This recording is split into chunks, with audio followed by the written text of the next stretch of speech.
Bem-vinda e bem-vindo a mais um episódio das plenárias comentadas do IBRACAS.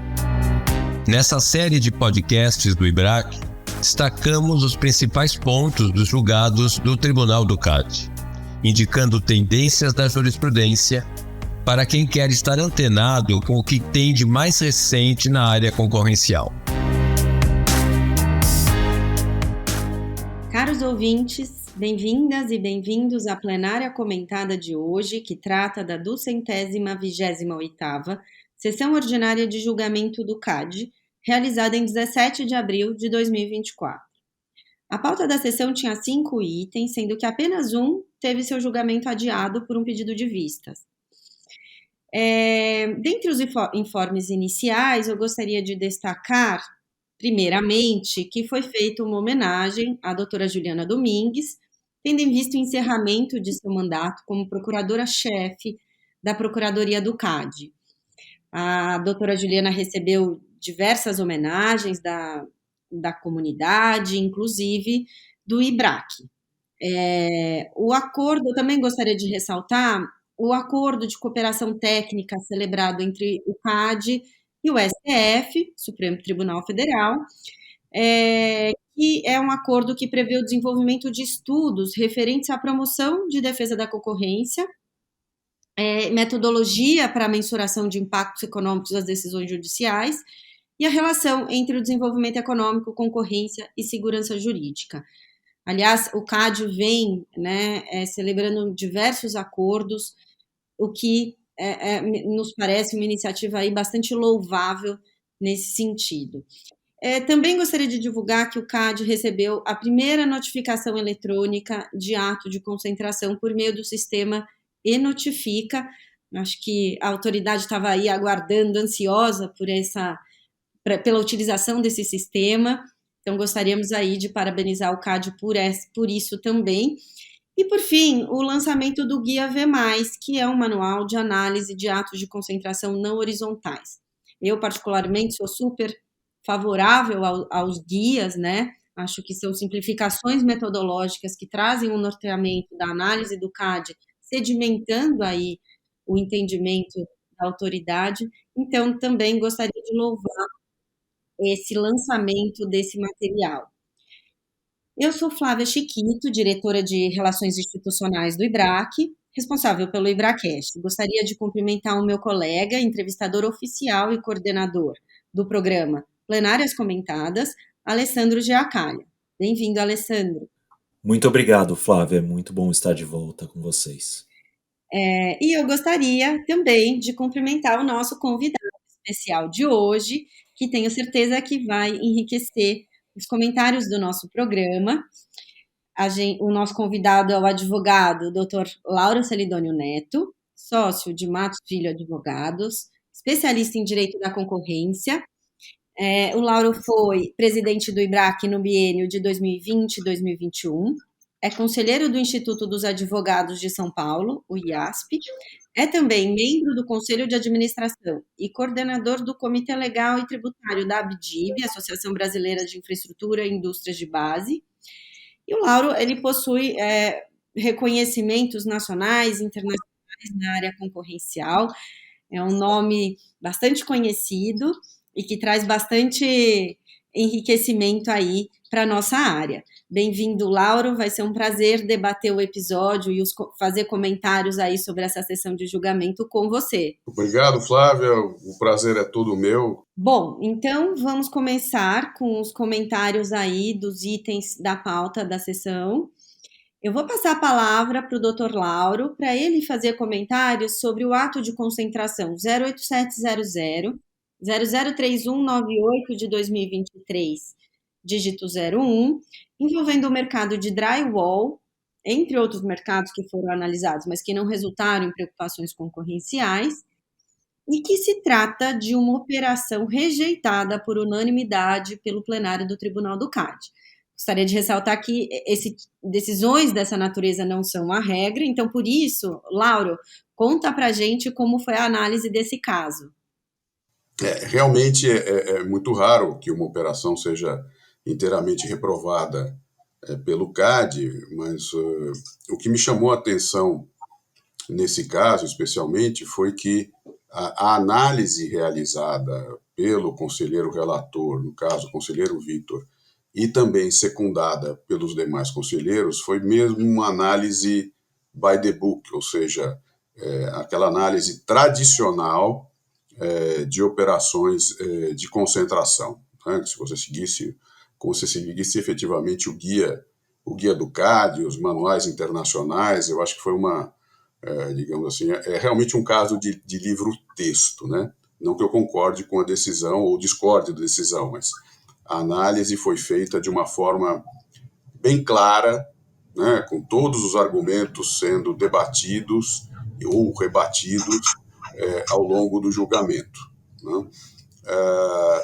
Na realidade, era uma concentração no mercado de drywall. Na realidade, como a Flávia falou, tinham vários outros mercados, mas a questão, a preocupação do CAD se deu especificamente no mercado de drywall, porque a operação significa uma redução de 4 para 3 players nesse mercado, né?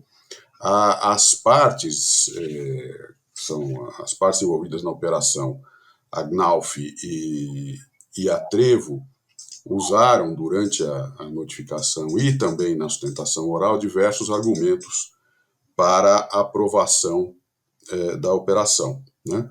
Passaram argumentos do tipo: a concentração estava abaixo de 40%, havia jurisprudência do CAD em situações muito similares que levaram à aprovação da operação pelo CAD, apesar do crescimento, do aumento de concentração no mercado. Alegaram também que esse mercado é concentrado em vários países do mundo, há uma característica desse mercado de concentração, ou seja, poucos players nas diversas jurisdições. Havia uma medida antidumping que terminou, foi revogada recentemente, que atrapalhava, vamos dizer assim, a importação de drywall, né, ou dessas paredes acartonadas, e isso deveria ter sido levado em conta pelo CAD, né? Também alegaram que há rivalidade no mercado, que o mercado é caracterizado por baixa fidelidade à marca, que a tecnologia é conhecida e também que há no mercado um volume razoável de capacidade ociosa, ou seja, a capacidade ociosa existente nesse mercado, ela é, digamos assim, importante para que se evite alegações de poder coordenado nesse mercado. Então, diante desses argumentos, as partes entendiam que a operação poderia sim ser aprovada, especialmente de acordo com jurisprudência anterior do CAD, né? Bom, como nós vimos, o conselheiro relator e o tribunal não concordaram com a análise e os argumentos feitos pelos advogados das duas partes, né? Discutiu-se, inclusive, rapidamente, o conselheiro Vitor discutiu rapidamente a definição de mercado relevante de produto, também, porque as partes alegavam que a parede de drywall poderia ser substituída por outro tipo de material, o que foi afastado pelo conselheiro Vitor e também pela SG. Portanto, não haveria um substituto perfeito ou razoável para as paredes de drywall. Também, analisando o mercado do ponto de vista geográfico, o conselheiro Vitor comentou que poderia haver uma definição de mercado regional, tendo em vista a diferença de clientes e de posicionamento do produto na região norte e nordeste e na região sudeste, mas esse não foi, digamos assim, um dos itens mais importantes para a reprovação da operação. O principal ponto levado em conta para a reprovação pelo conselheiro Vitor foi um HHI superior a 3.000 pontos e um delta HHI superior a 500 pontos, né? O conselheiro demonstrou ou alegou que efetivamente essa concentração era muito alta e que nos casos anteriores similares avaliados pelo CAD havia ao menos uma franja de outros concorrentes, o que não ocorreu aqui, né? Então, do lado, digamos assim, da análise de concentração, o conselheiro Vitor deu muito valor a esse tipo de análise, e também na sequência da análise, ou seja, análise se havia ou não rivalidade, barreiras à entrada, ele destacou que, apesar desse mercado como um todo ter crescido muito nos últimos anos, segundo ele, o mercado total cresceu 8 vezes, não houveram novas entradas. Então, não houve novas entradas nesse mercado, e as importações também não chegaram a aumentar o suficiente para serem consideradas como assim, regulando a concorrência ou compensando a concentração no mercado. Na visão dele, pelos números que ele apresentou, as importações representavam apenas 10% do mercado total brasileiro. Em relação à rivalidade, vamos lembrar, as requerentes argumentaram que a existência da capacidade ociosa indicava a presença dessa rivalidade. Mas o conselheiro trouxe aqui uma análise dele, que depois também foi secundada, que esse entendimento sobre capacidade ociosa significar rivalidade tem que ser visto com muita cautela, pois a existência de capacidade ociosa ela pode ser vista nos dois sentidos.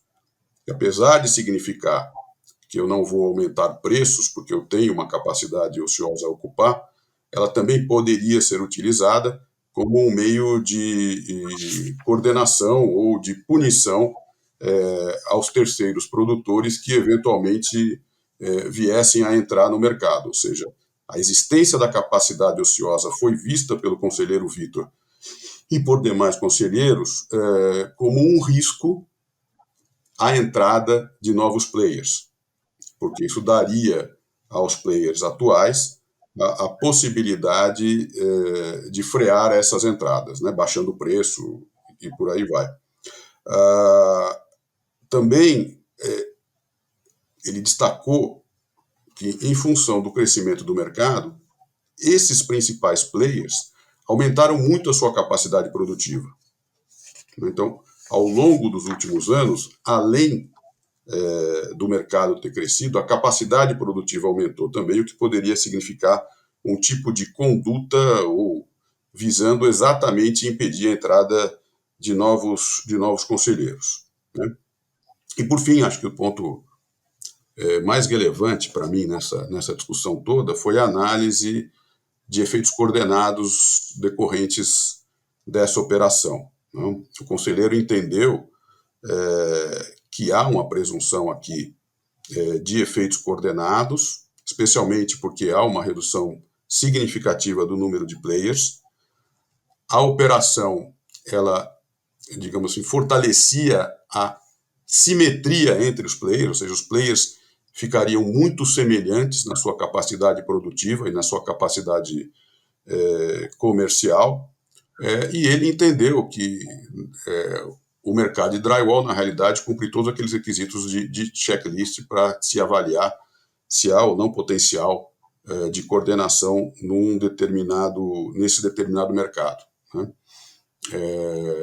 E eu achei interessante porque ele mesmo, durante a leitura do voto, ele manifestou um entendimento de que essa análise de efeitos coordenados deve ser mais aplicada, tanto pelo CAD quanto por outras autoridades antitrust. Então, eu diria assim que é uma mudança um pouco mais, digamos assim, evidente no posicionamento do CAD até agora. Pretendeu-se dar mais importância a essa análise de efeitos coordenados do que era feito anteriormente, né?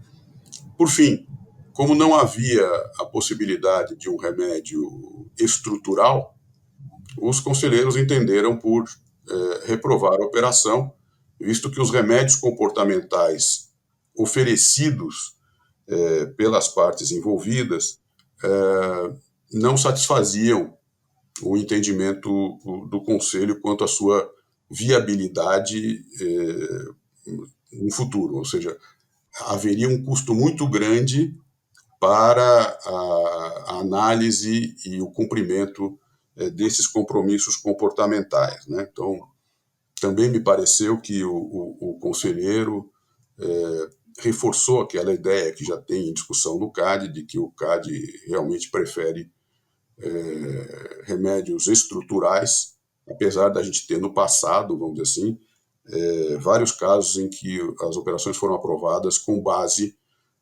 em remédios comportamentais, né? Por fim, o conselheiro também destacou que analisou operações no mesmo mercado pelas mesmas partes em outras jurisdições, em que várias delas os remédios acertados ou acordados com as autoridades para aprovação da operação eram efetivamente estruturais, né? Então, a conclusão geral do conselheiro é que não havia remédios possíveis para a operação e, portanto, ele votou pela reprovação total, conforme sugerido pela Superintendência Geral. Os demais conselheiros foram mais ou menos no mesmo tom, né? Todos, ou quase todos, fizeram comentários a respeito da análise realizada pelo conselheiro relator. O conselheiro Diogo Thompson foi bem verbal a esse respeito, reforçando os argumentos trazidos pelo conselheiro Vitor, assim como a conselheira Camila Cabral. E eu confesso que, no finalzinho, quando o voto do conselheiro Gustavo, como ele não li o voto, ainda não tenho o voto, eu entendi que ele havia apenas discordado da questão do poder coordenado, ou seja, a importância de análise do poder coordenado no caso, mas de resto eu teria concordado com todos os argumentos do conselheiro Vitor. Então, conselheiro Gustavo, se não foi isso, me perdoe, mas foi na audição lá, ouvindo a sessão, foi o que eu entendi de vosso posicionamento. Em resumo, foi isso. Eu acho que é interessante porque realmente parece que o tribunal, fez essa análise bem by the book e me pareceu, digamos assim, um pouquinho mais conservador do que o normal ao analisar essa operação, especialmente nos comentários relativos ao poder coordenado. Acho que basicamente foi isso. Achei muito interessante o voto, realmente recomendo a leitura, porque é bem um livro-texto mesmo. Não, Laura, eu concordo com você, essa tendência aí do CAD de um olhar mais atento a essa análise do poder coordenado, mas também me parece que foi um caso, né, com uma análise tradicional, com pouca flexibilização aí, né, nessa análise como um todo. Eu vou passar aqui, Laura, para os outros casos de procedimento administrativo de apuração de ato de concentração, que foram 2, né, nessa sessão especificamente. Gostaria de frisar que os procedimentos de APACs, eles têm sido recorrentes nos julgamentos do CAD. Nessa sessão, por exemplo, foram 2. Um deles é o mercado de concessionárias de veículos, que teve um pedido de vista do conselheiro José Levi, e teve uma discussão muito interessante ali sobre prescrição em torno da questão de que gun jumping é uma infração continuada. E o outro caso envolve o mercado de energia renováveis, teve um julgamento mais simples. Então, Lauro, se você puder comentar esse APAC que principalmente fala aí da questão da prescrição, para a gente entender qual foi a discussão em torno desse tema. Obrigado, Flávia. Na realidade, realmente parece que foi um caso que se desenrolou ao longo de vários anos, se não me engano, 4 ou 5 anos, e havia efetivamente uma discussão sobre a prescrição, a incidência da prescrição na capacidade punitiva do Estado e da obrigação de notificação da operação, né? Ao que eu entendi da sessão, uma operação foi realizada, foi fechada há tempos, e depois veio a ser notificada, depois de 3, 4 anos, após iniciativas de investigação da própria SG. Então, tirando de lado a questão se deveria ou não ter havido notificação, ou como foi esse período todo de discussão com a SG, o ponto que me chamou a atenção foi realmente essa discussão sobre prescrição, né? Até porque na lei antiga a gente tinha um entendimento do CAD de que a obrigação de notificação não prescrevia, ou seja, as partes tinham o dever de notificação. Mas a aplicação, a capacidade de aplicação da pena, sim, obedecia à prescrição quinquenal. E nessa análise que foi feita com base em pareceres mais recentes da Procuradoria, eu entendi que o tribunal mudou de opinião e passou a entender que o gun jumping, no caso, a não notificação, a realização de uma operação, o fechamento da operação e a não notificação ao CAD, seria uma infração de caráter permanente e que, portanto, a prescrição somente começaria a correr, o prazo prescricional, a partir do momento em que a, aspas, conduta se cessasse. Que a conduta cessaria, obviamente, no caso da notificação ao CAD, né? Então, eu achei esse tema relevante, tenho cá para mim, é uma opinião minha, pessoal, de que isso não deveria ser assim. Eu entendo que o fechamento de uma operação não pode ser considerada uma conduta ou uma infração permanente. Ela é uma infração imediata, cujos efeitos são permanentes. São duas coisas diferentes, na minha opinião, né? A infração permanente ou crime permanente é aquele que vai se repetindo ao longo do tempo. Uma infração administrativa desse tipo, ou seja, não notifiquei, a meu ver, não é uma infração permanente. É uma infração imediata. Como a operação foi fechada e a nova empresa existe, ela tem efeitos, ou seja, ela produz efeitos no correr do tempo. É como assinar um contrato. Se o contrato foi assinado de forma ilegal ou com fraude, alguma coisa assim, a assinatura do contrato, com corrupção, por exemplo, a assinatura do contrato seria um ilícito. Mas eu não posso chamar esse um ilícito permanente, porque o contrato veio sendo cumprido. Então, do meu modo de ver, eu acho que a gente precisa estudar um pouco melhor esse assunto. Não estou dizendo que eu não sou dono da verdade, mas me chamou a atenção essa discussão trazida pelo conselheiro Gustavo e secundada também pelos demais conselheiros. Vamos ver aí como volta. E pelo que eu entendi, a única discussão pendente é com relação ao valor da multa, a quantificação da multa apenas, mas essa questão da conduta permanente, pelo que eu entendi, não li os votos, tem sido a posição adotada pela Procuradoria do CAD e pelo Tribunal recentemente. Então, achei esse tema extremamente importante. O outro foi uma PAC que foi realizado um acordo, acho que não encontrei nada a ser comentado no caso especificamente. Exato, Laura. Acho que também teve uma questão ali envolvendo a dosimetria da multa aplicada, mas bem mais simples, né? E esse tema da prescrição, sem dúvida, é um tema muito relevante, bastante polêmico e que me parece, nesse caso, que precisa ter um amadurecimento ainda, né? Também não consegui ter acesso ao voto, mas acho que é algo que precisa amadurecer. Eu vou passar para o outro item da pauta, que é o processo administrativo 08700003266-2022-42, envolvendo uma conduta, né, uma denúncia de uma conduta de cartel no mercado de revenda de pneus, englobando segmentos de veículos de passeio, comerciais leves, SUVs, caminhões e tratores.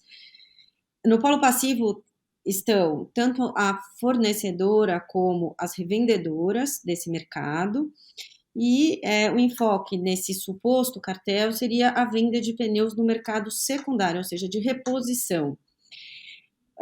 Os advogados de defesa fizeram suas sustentações alegando se tratar de uma questão de lide privada e não uma conduta anticompetitiva. Ali eles ressaltaram também que, na verdade, não se trata de um cartel, mas de uma concorrência intramarca. Então, foi um tema, em termos da tipificação da conduta, muito interessante. O conselheiro relator é o conselheiro Gustavo Augusto. Ele examinou, né, os autos, as gravações que constavam dos autos, e ele entendeu, no mesmo sentido dos órgãos de instrução, de que nesses áudios não tinha nenhuma prova direta que demonstrasse um cartel clássico. Então, ele tratou bastante do conceito aí do cartel, o cartel clássico, como um ilícito per se e a necessidade de colusão entre concorrentes. E ele entende que não há, nesse caso, que se falar em conspiração entre concorrentes para fixar preços no âmbito de uma concorrência intramarca. Ele diz que a política de preços é estabelecida e sugerida pelo próprio fabricante, ou seja, por meio de uma relação vertical, né, pela típica relação vertical das partes. Então, ele concordou com os órgãos de instrução, né, na nota final, em que solicitou ali, que recomendou o arquivamento do caso. Mas ele trouxe uma discussão interessante, como eu disse, em termos de tipificação da conduta. Então, ele entendeu que não existia uma conduta de cartel, e ele fala que, considerando a concorrência intramarca, a conduta que poderia ser suscitada em termos anticompetitivos poderia ser uma fixação, manutenção ou sugestão de preço de revenda, mas que, para que isso fosse configurado, essa conduta, ele teria que percorrer o passo a passo de análise sobre a regra da razão, ponderando efeitos positivos e efeitos negativos, cujo pressuposto é a existência de poder de mercado. Então, ele entende, e aí ele evoca o princípio da estabilização da lide, porque o processo foi instaurado, as partes apresentaram defesa, né, os representados, e ocorreu a estabilização da lide, sendo vedada a alteração da causa de pedir ou o pedido, né, conforme previsto no artigo 329 do CPC. Então, não seria possível modificar esse escopo da investigação, porque a instrução já foi feita, as partes já se defenderam, e não daria para o tribunal, a essa altura, mudar todo o escopo da investigação. Para que isso ocorresse, eles teriam que reinstaurar a investigação, considerando um escopo diferente, ou seja, uma conduta diferente, nesse caso, fixação, manutenção ou sugestão de preço de revenda, envolvendo uma relação vertical. Então, seria uma análise sobre a regra da razão, aí, por essa relação vertical entre fornecedor e rede de revenda, e revendedores. Então, com base nesse princípio da estabilização da lide, isso não poderia ser feito nesse processo, teria que ser reinstaurado o outro, mas ainda assim ele fez uma análise rápida e entendeu que não teria indícios para instauração de um novo processo. E aí concluiu pelo arquivamento desse caso e foi acompanhado por unanimidade por todos. Então, acho que o tema importante aí é a tipificação da conduta, e acho importante esse precedente, porque existem outros casos ainda em análise da autoridade em que tem essa confusão aí acerca da tipificação das condutas, em que se alega cartel e que tem uma confusão aí entre concorrência intramarca e concorrência entre marcas. Então, foi uma discussão bem interessante que acho que vai servir de precedente para nortear casos que vão ainda chegar ao tribunal. Flávia, esse caso realmente é muito interessante. Acho que um ponto que eu queria destacar é que o conselheiro Gustavo Augusto, ele traz uma série de casos internacionais, norte-americanos, casos brasileiros, e indica que o posicionamento do CAD seria de que a fixação de preços de revenda deveria ser analisado pela regra da razão. O conselheiro Vitor, por sua vez, ele pondera que talvez a jurisprudência do CAD não seja tão clara sobre o assunto. e indica uma necessidade de discussão desses precedentes e uniformização da jurisprudência. Embora esse tema não tenha sido aprofundado, porque, como você bem ressaltou, a lide envolvia cartel, acusação de cartel, é uma indicação que o tribunal irá rediscutir a questão da aplicação da regra da razão ou ilícito per se para a fixação de preço de revenda. Exato, né? Ali pegando ali como precedente o caso da SKF, né? Que envolve esse tipo de conduta e que foi considerado um ilícito per se. Se me permitem, acho que foi o conselheiro Vitor que comentou exatamente que ele fez até uma comparação que na Europa, na comissão, isso é mais visto por lado de um ilícito per se, e que talvez seja o caso do tribunal reavaliar eventualmente esse posicionamento sobre preço de revenda, né? Manutenção de preço de revenda, sugestão de preço de revenda. Então, acho que a gente pode esperar uma revisão dos precedentes aí pelo CAD mais à frente, uma análise mais profunda disso. Muito obrigado, Flávio e Lauro. Eu fiquei com a missão de comentar o voto do presidente Alexandre Cordeiro no processo administrativo do suposto cartel em licitações do PAC Favelas entre 2007 e 2008. O PAC Favelas envolvia obras públicas para a urbanização de importantes comunidades no Rio de Janeiro, como o Complexo do Alemão, Manguinhos e a Rocinha, tendo tido acordos de leniência e TCCs no caso. O julgamento do processo começou em 12 de abril do ano passado, em 2023, com votos do então conselheiro relator, Sérgio Ravagnani, e da conselheira Lenisa Prado. No entanto, foi suspenso devido a um pedido de vistas do presidente do CAD, o Alexandre Cordeiro, que trouxe o caso novamente a julgamento nesta última sessão. O presidente do CAD mencionou que emitiu um voto longo, com mais de 170 páginas. O voto, infelizmente, não está disponível nos autos no momento da gravação, mas o resumo feito pelo presidente, que durou mais de hora, já indica pontos relevantes que valem a atenção de todos vocês. Vou começar pelo fim, tá? O voto vista do presidente foi acompanhado pelos demais conselheiros, portanto foram vencidos o então relator do caso e a conselheira Lenisa no que o presidente Alexandre divergiu. Então, agora voltando para o começo do caso. O presidente ressalta que o processo está inserido dentro das investigações da Lava Jato e que há mais de 30 processos no CAD. E, portanto, o tribunal, é importante que o tribunal se manifeste harmoniosamente sobre a aplicação do padrão de prova para condenação e dosimetria do cálculo das penas. Ele se aprofunda sobre esses dois assuntos no seu voto. No mérito, o presidente defendeu que consórcios em licitações são legalmente permitidos, um ponto também enfatizado pelo conselheiro Gustavo Augusto em seu voto vogal. Ele destacou que a simples participação em um consórcio não é suficiente para uma condenação, sendo essencial que provas específicas contra cada consorciado sejam produzidas. O presidente então procedeu com uma avaliação detalhada das evidências apresentadas contra cada um dos acusados, verificando se elas sustentavam a acusação de cartel ou não.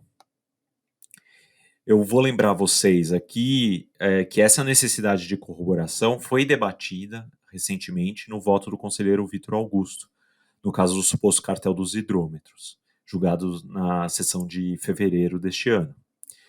Então, parece haver uma tendência do tribunal sobre o assunto. O segundo ponto de destaque é a questão sobre a necessidade ou não da harmonização entre as visões do juízo criminal, da CGU e do CAD.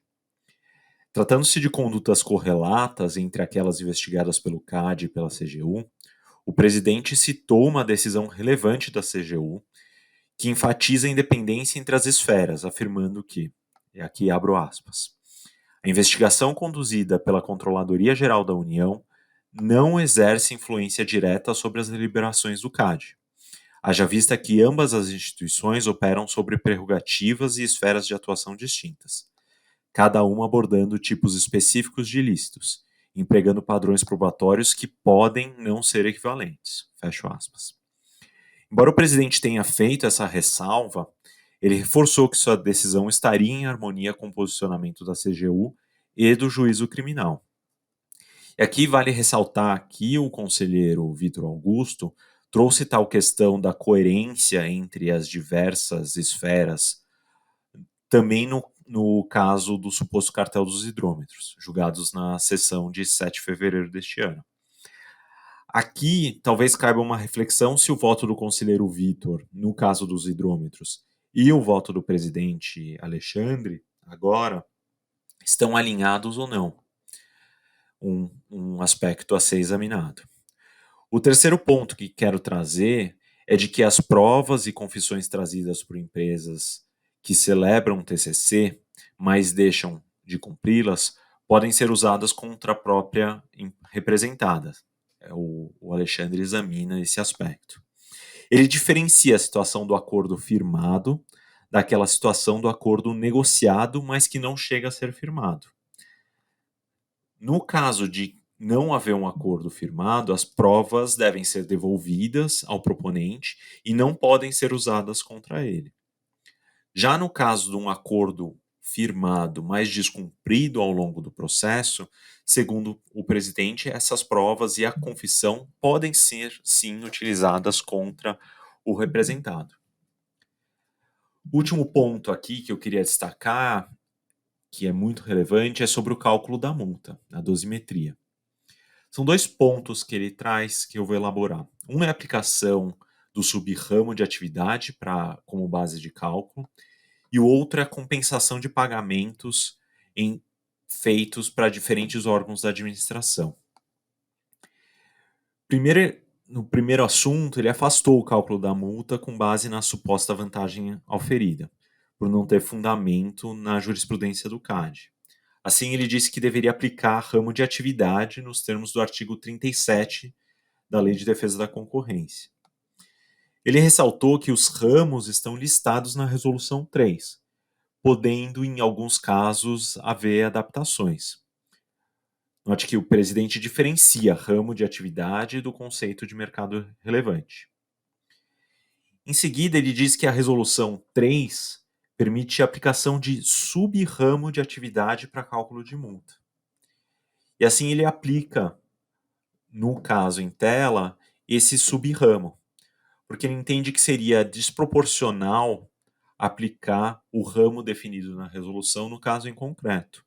O presidente, inclusive, afirma que esse mesmo subramo de atividade foi utilizado para cálculo das contribuições dos acordos, no próprio processo administrativo na celebração dos CCCs. E ele também reforça que a aplicação do subramo não é novidade. Ele destaca que o subramo foi aplicado em pelo menos 55 processos administrativos distintos, sendo 7 em condenações, em cálculos de condenação, e 48 em casos de acordo. Então, com base nesses precedentes, na Resolução 3, ele utiliza essa base de cálculo subramo para cálculo da multa.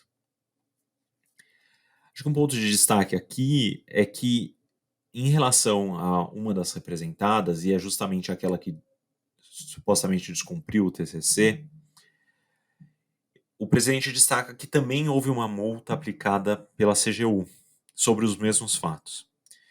E aí ele aplica, nos termos do artigo 22 da Lei de Introdução às Normas do Direito Brasileiro, a possibilidade de compensação.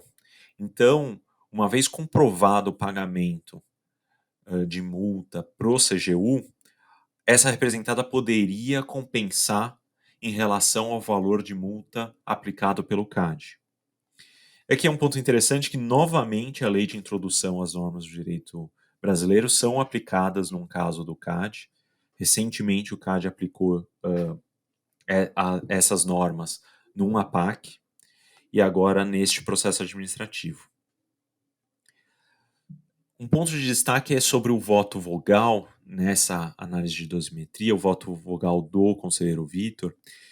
que disse que em casos futuros ele estaria aberto a rediscutir a metodologia de cálculo de multa, mas que acompanharia o presidente para gerar um voto que seja líquido do ponto de vista da decisão e por colegialidade. Portanto, parece-me que este ponto ainda está em discussão no CAD e não tem uma decisão definitiva. Esses são os pontos que eu queria trazer para vocês sobre o processo administrativo e fico à disposição para conversar ainda mais. Eu achei interessante nesse caso o posicionamento do presidente, também manifestado pelo conselheiro Gustavo, de que uma vez que a Camargo Corrêa não teria participado da licitação, ela teria, aspas, desistido do eventual conluio ou da eventual conduta e, portanto, não poderia ser condenada. Né? Eu não lembro efetivamente se houve outros casos iguais, mas eu achei bem interessante reforçarem esse ponto de vista. Lauro, novamente, muito obrigado por ter aceitado o convite, foi uma honra tê-lo aqui conosco. É muito interessante o debate e é importante a gente estar atento ao que o CAD tem decidido. Então, esse trabalho é fundamental para o desenvolvimento das discussões. Eu que agradeço aí o convite de vocês, foi muito legal, eu gostei de participar. Gostei dos casos que foram analisados aqui nessa plenária, achei casos interessantes e deu para notar que nós vamos ter, por parte do Tribunal do CAD, uma análise bem detalhada dos casos daqui para frente. Não? Me pareceu que o Tribunal está bem, digamos assim, coordenado no bom sentido para a análise dos casos. Todas as análises que eu vi até agora feitas pelo Tribunal foram muito boas e profundas. Então, é uma época interessante para a gente acompanhar as sessões plenárias. Obrigado, Flávia. Obrigado, Alessandro. Foi muito bom. Obrigada, Lauro. Obrigada, Alessandro. Obrigado por nos acompanhar. Não perca o próximo episódio seguindo o calendário das sessões de julgamento do Tribunal do CAD. Até breve.